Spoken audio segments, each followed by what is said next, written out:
Hello everyone, this is a 2009 Ford Crown Victoria P71, and the reason I'm making this video today is because when I went ahead and tried to pass someone today, when I went for 45 to 50% of the throttle, the vehicle seemed to lag and then took a second to kick down and then give me the 50% of throttle that I asked, and then the check engine light and wrench light popped up.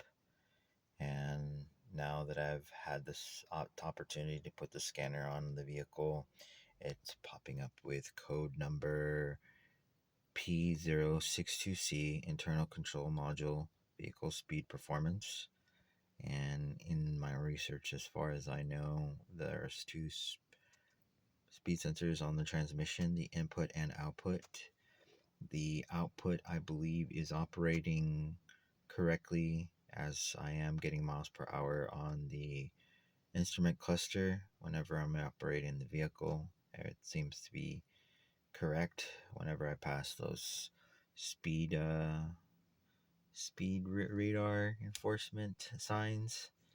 And so making this video, asking you guys, anyone out there, so I also dealt with this code P062C, and can you guys offer solutions on how you guys fixed your problem?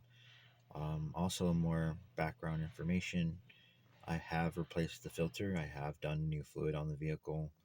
Everything seems to be operating, but this is a new code that popped up recently, and I will go ahead and replace the input vehicle speed sensor on this car to see if it does fix my problem. I greatly appreciate you guys' help, and hope you guys have a great day today. Thank you.